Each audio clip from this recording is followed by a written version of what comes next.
Hello friend, তোমরা সবাই কেমন আছো? আশা করি তোমরা অনেক ভালো আছো। আর আজকে তোমাদের সামনে নিয়ে চলে এসেছি সেরা স্বাদের কচুরলতির ডাল। এটা কিন্তু অপূর্ব খেতে হয়, এত সুন্দর খেতে হয় সেটা তুলনার বাইরে। মাছ, মাংস, ডিম সব কিন্তু ভুলে যাবে এই ডালটা একবার করে খেলে। যেমনি করা সহজ তেমনি খেতেও অনেক সুন্দর।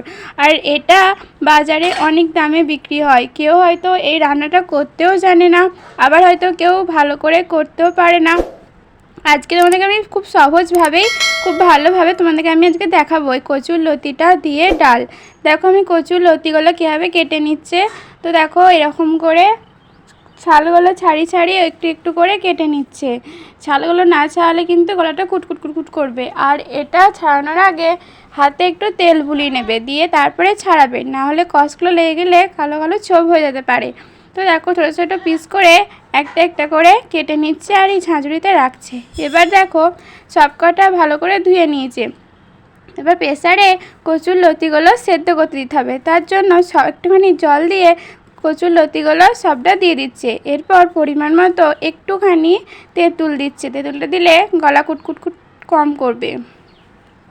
দেখো ঢাকা দিয়ে দিয়েছে, আমার সেদ্ধ করা কমপ্লিট হয়ে গেছে। তখন কিন্তু তেঁতুলটা ফেলে দিতে হবে। এরপরে কড়াই চাপিয়ে নিয়ে মুগ ডালটা ভালো করে ভেজে নিতে হবে। এপিট ওপিট ভালো করে মুগ ডালটা ভেজে নেব। আর এটি কিন্তু খেতে সত্যি খুব ভালো লাগে আমার খেতে, এটা দারুণ হয় খেতেও।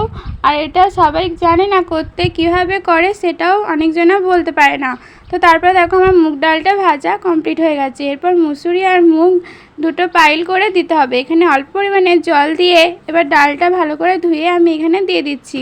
তারপরে দেখো ওই যে ডালটা সেদ্ধ হওয়ার পর কচুরলতি যেটা সেদ্ধ করে রেখেছিলাম ওটা এবার দিয়ে দিচ্ছি, দিয়ে ভালো করে একবার সিটি দিয়ে দিয়েছিলাম। এরপর একটা কড়াই চাপিয়ে নিয়েছি, তারপরে 5 ফোড়ন আর শুকনো লঙ্কা দিয়ে দিচ্ছি, একটু ভালো করে লালচে করে ভেজে নিচ্ছি। এরপর পেঁয়াজ, রসুন, টমেটো এটাকেও ভালো করে আমি ভেজে নেব। আর অল্প পরিমাণে নুন দিচ্ছি, তার কারণে ভালোভাবে আমার ভাজা কমপ্লিট হয়ে গেছে। এরপর আদা আর জিরের পেস্টটা দিয়ে দিচ্ছি, লাল মরিচ পাউডার আর অল্প পরিমাণে একটু চিনি না হলে স্বাদটা বেশ আসে না, দারুণ স্বাদ আছে আর কালারটাও খুব সুন্দর আসে। এরপর পরিমাণে একটু সবজি মশলা অ্যাড করেছি।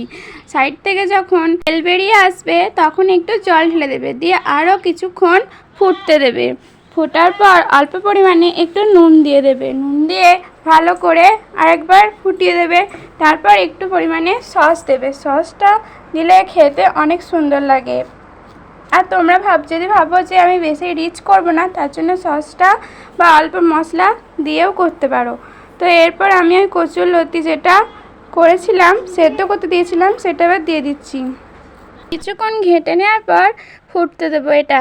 তারপরে অল্প পরিমাণে একটু ওপর থেকে গরম মশলা দিয়ে দেবো। কত সুন্দর ফুটতে দিয়েছি। এরপর কিন্তু গরম মশলাটা দিয়েছি, তারপর অল্প পরিমাণে একটু ঘি দিয়ে দিয়েছি। তোমরা যারা ঘি পছন্দ করো না তারা এটা না দিতে পারো, তবে ঘিটা দিলে বেশি সুন্দর খেতে লাগে। তো দেখো আমার কিন্তু রেডি হয়ে গেছে। তো দেখো তোমাদের কেমন দেখতে লাগছে? মনে হচ্ছে না এক থালা ভাত দিলে এক্ষুনি সবটাই খেয়ে নেবো, সব ভাতটাই।